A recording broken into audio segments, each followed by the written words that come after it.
Welcome to the Railsplitter Woodshop Wood Turning and Lathe Work Edition. And guess what? This is probably my least area of expertise. This is where I actually really don't know what I'm doing. I've only been turning for about a year and a half, 2 years maybe, and I will show you this big 8-foot lathe that we have back here. This is the old Oliver. Again, one of our Oliver machines that are back here. And we still do use this lathe. It is a nice lathe. My issue is that I have to use face plates for this. I've tried using the Easy Wood Tools chuck on it. It doesn't fit, and we have to use face plates. We have many of them that were made for this, and they do go on, so it's nice being able to do that. The problem is I have to screw material, run screws into material to be able to hold it.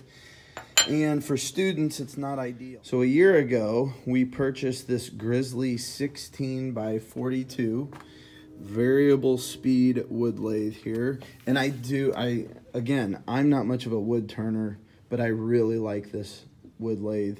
The students really like it. It's very safe to use. So we can turn bowls and plates and whatnot up to 16 inches here. And then we have a 42-inch reach for spindles and bats and whatever else we want to do. I will tell you though that I really do like this machine.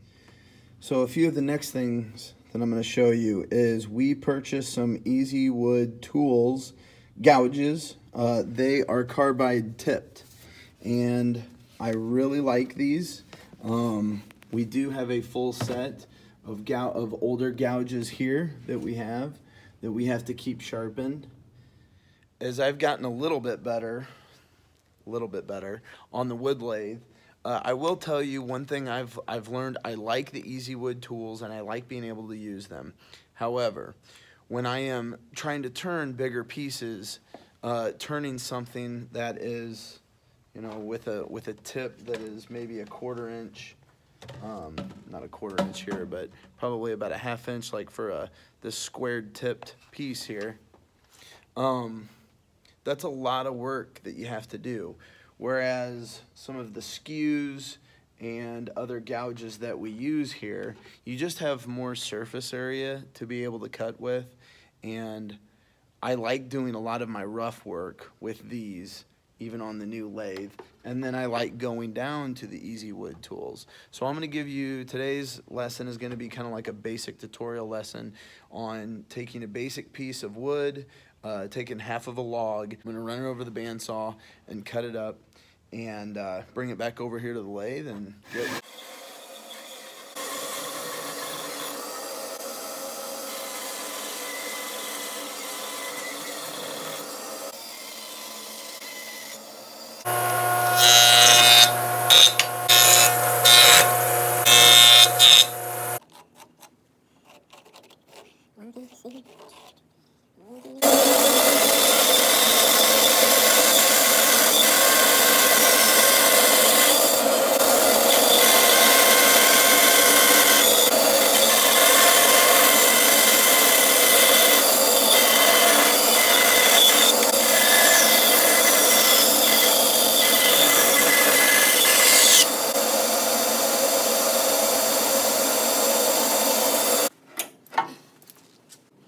So I'm going to run this bandsaw. I've set the table here at a 45 degree so I can cut off my corners here and make this job a little bit quicker and easier on the lathe.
again, I am not a turner by trade, so if you are and you see anything here that needs to change or some things that you have suggestions for, please leave them in the comments down below. I will read them and take them into serious consideration.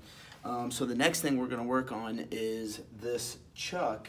This is the Easy Wood tool chuck that we purchased a year ago. The nice thing is it comes with this threaded piece in here, and these teeth, this has a quick close on it. These teeth will lock down on this, and then I can thread this into my workpiece. So I'm gonna go ahead and show you how to do that. This is called a quick zoom release. So what I'm looking to do is this hefty side of this mallet. I'm going to center this point here, and I'm going to drill a hole so that I can thread this in, and then that'll be a safe way to attach this back to the lathe.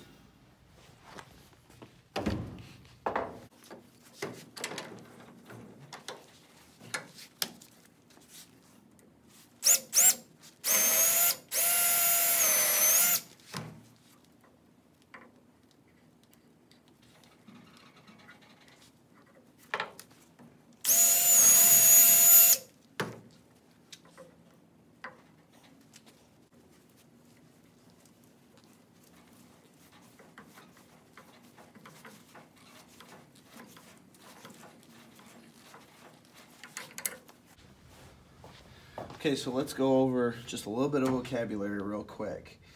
So this is my motor back here. Again, this is variable speed. Here's my switch. I can turn it on, and I'm turned down to 0 right now on my speed. I have a digital readout right here. So I flip my switch on here. Right now I want to run forward. So I have a forward and reverse. When I'm turning, I want to run in forward.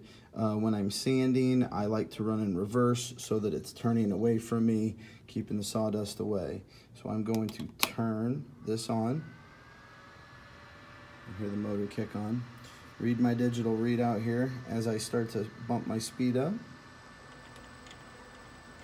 I really like how controlled this is, especially for students.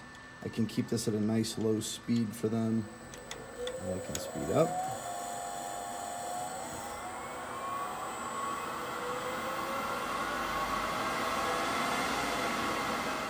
Final thing before I get started here. A couple of requirements that I do have here at school when we are turning. I have a full set of aprons for us to wear, and so I require students to wear an apron when you're turning because it keeps your clothes tight to your body and I don't have to worry about catching that on something here. Secondly, face mask is required. So I don't require that you wear safety glasses under that, but I do want a face mask over that just in case anything were to ever chip off, break off, which I've had happen before. And I know a lot of good wood turners, and I've seen that type of stuff happen to those guys. So no one is above that.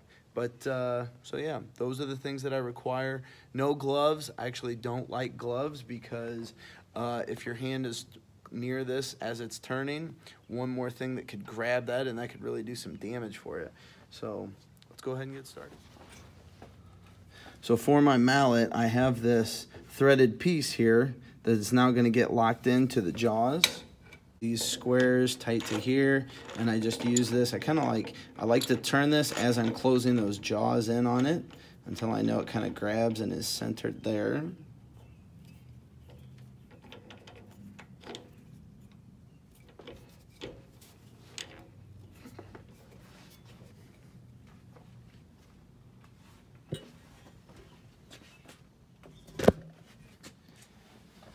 And then before I lock this into place here, I'm going to bring my live center, bring that guy to here.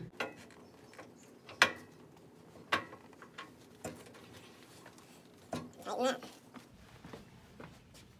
Final thing to tighten here is I have this little hex screw that I will tighten down, and what I do is I just give it about a quarter of a turn and then I turn it 180 degrees.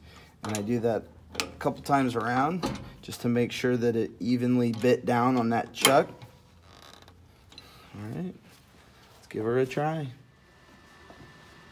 I'm gonna go ahead and get my speed going. I'll keep my RPMs.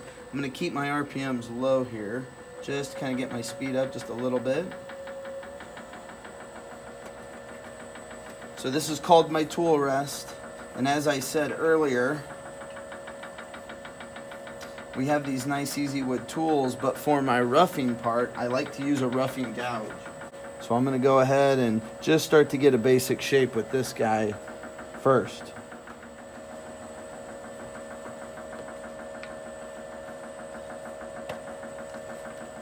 A couple other things I've learned. I like to put my hand palm down against the tool rest, and I like to approach this at like maybe a 30-degree angle to get my cut started.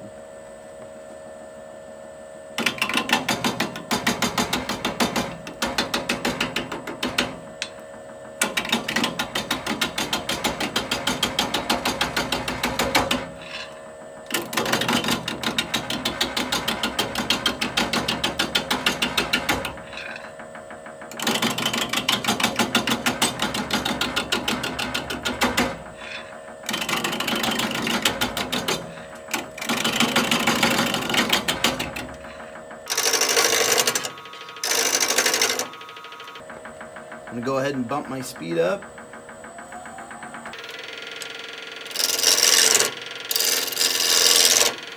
I always want to be cautious about the pressure. I don't want to push too hard here. I'm pressuring down on the tool rest and I'm bringing this across. That's where my focus is. Not putting pressure in, but instead being here. I probably need to shorten my tool rest a little bit here. Get it a little bit closer. I don't want to be supported out here. I want to be closer to that cutting edge for my support.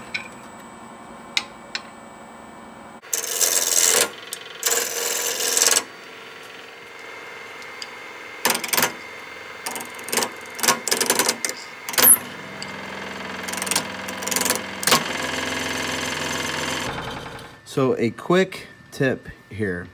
When I'm working the bottom side here, like this, as I'm looking at my shape, I'm actually looking up here because I can see my shape. I don't want to look at where I'm cutting.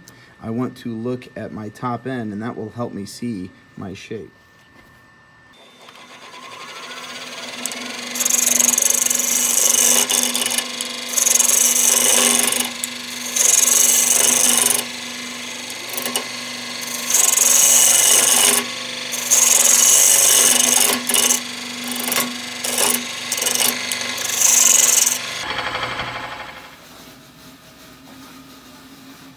So I had a bit of a problem with this being a little off center.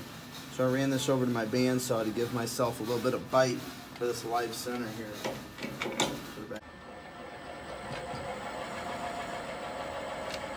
And I was a little off center, but now I'm in better shape. Take me a little bit back to work to get it back to center, but I should be better now. So now I'm going to switch over to my Easy Wood tools. This is the roughing gouge that they use. It is a carbide tipped point and it's square, and all you have to do is basically you get 4 sides to it. You can see these other 2 that we've been pretty hard on, and really this one that I'm going to use probably needs to be replaced and turned to that 4th side. But the nice thing about this is that you never have to sharpen these tools. You just open this up and turn that 90 degrees, or eventually when that one's worn out you just buy a new one. No more sharpening. So I do like these tools, and I do suggest giving these guys a look.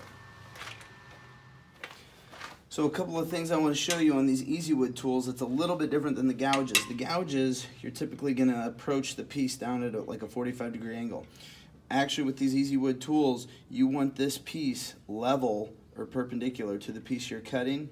And you'll also notice they have squared bodies here when they sit on the tool rest. You don't curve these. You just sit them right here square, and you just bring this along like that. All right. 100% honesty, this one got away from me for a little bit. I'm not real happy with myself right now. I am going to try and clean some of this up with some sandpaper.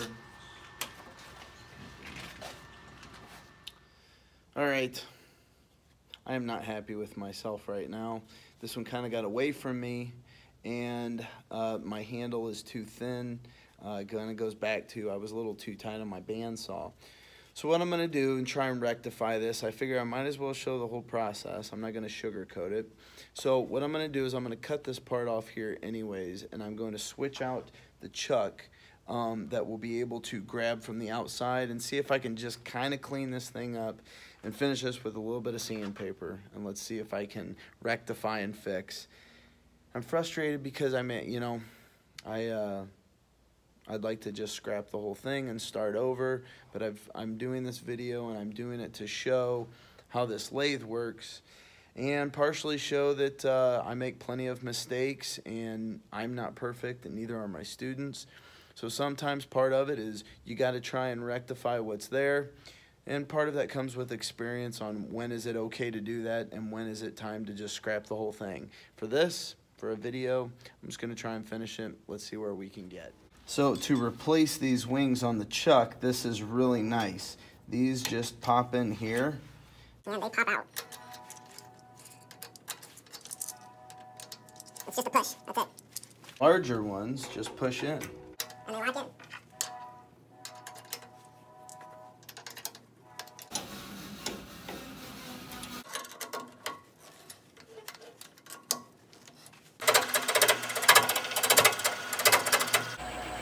You can see I'm getting a little weak in here, so I got to keep an eye on that.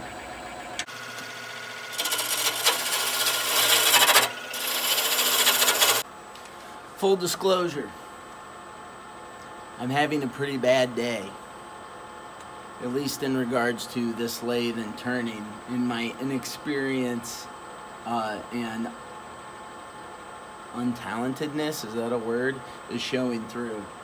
So I scrapped the first one. I'm on mallet number 2.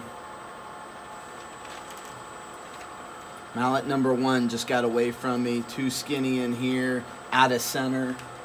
It just kept fighting a lot. So here I go on number 2.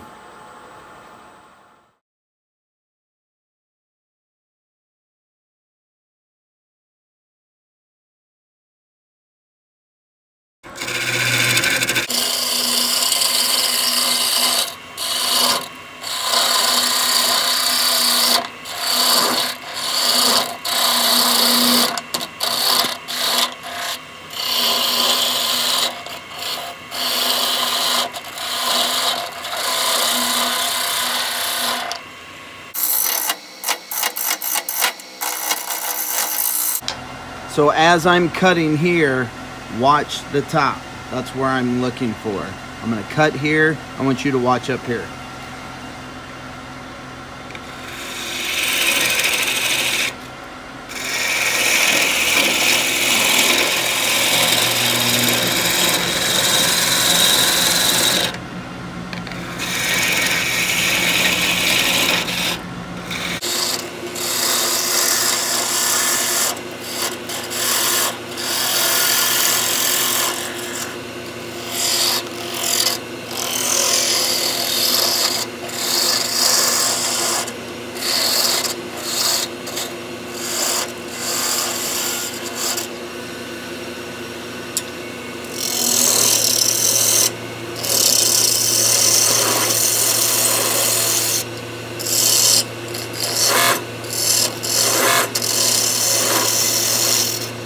So now I'm going to switch back over to my Easy Wood tools and do a little bit more detail work here.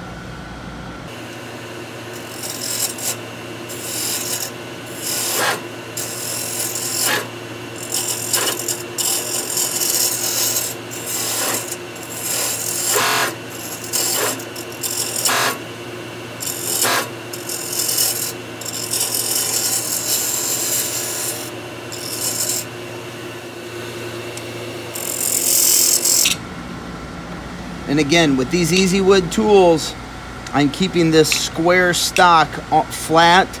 I'm not rolling this, and I'm keeping my gouge level, parallel to the ground and level, not dropping it here or getting too far this way.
Okay, so now I'm going to use this rounded tip to be able to get in and just put a little shape on this handle. I've got a pretty good size to it. That's about the size I wanted for the mallet. So I'm just going to kind of clean up some of these curves here.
This has been an interesting one.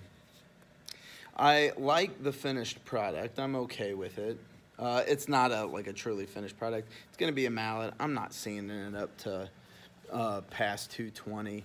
But I just wanted to show you the finished product. And I also wanted to show you, you know, let's go over and look at the one I started with. This is the first one you saw me get started with today. And I didn't like it. It got away from me, got too thin in here, and just did not like the way things were going. And so I broke down and I completely started a new piece. And again, this is gonna be a Woodshop mallet, so I'm not taking it down to a perfect finish. I kind of wanted something a little bit smaller. I've got some bigger ones that I've done at home. Now the truth is, probably you got to see me turn probably my worst piece that I've turned yet to this date today. So it's kind of funny that it was today that I chose to record myself for the first time turning. But I did rectify it a little bit with this nice little mallet. It's got some nice heft. This is ash, and so I like this would be a nice one to have in. So again, all one solid piece that I'll be able to use. But my other takeaway point for you from this is don't be afraid to try and get out there and make mistakes. I just did. And I've been, you know, woodworking for a while now, 7-8 years. I've been turning for a couple of years. Obviously, I still have a lot of work to do, and I still have to get work at getting better. But don't let things stop you. Don't let failing stop you from trying and getting started on this. You know, and for the people that, you know, might want to leave negative comments or anything like that, so be it.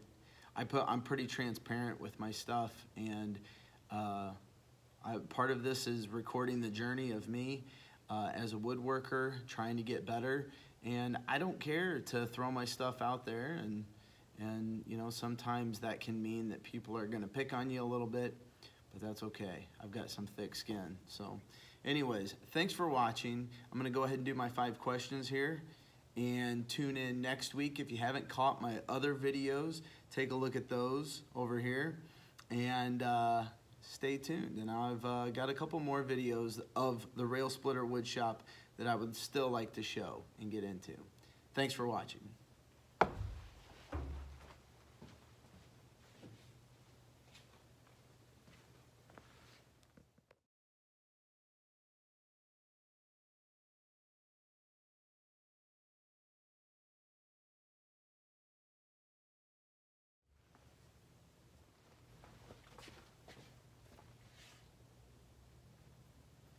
Five questions.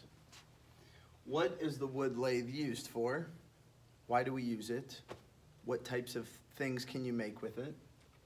Number two, what size is our Grizzly lathe? I gave you two numbers at the beginning for the size and length that we can use. What PPE is required to be worn?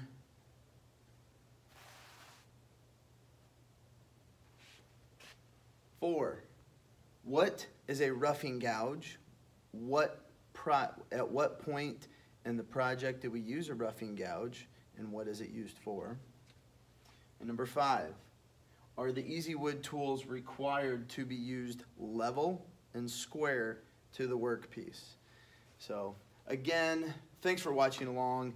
I hope you got something out of this, maybe even some things not to do, and that's fine. Leave comments below and tell me what you thought. Peace out.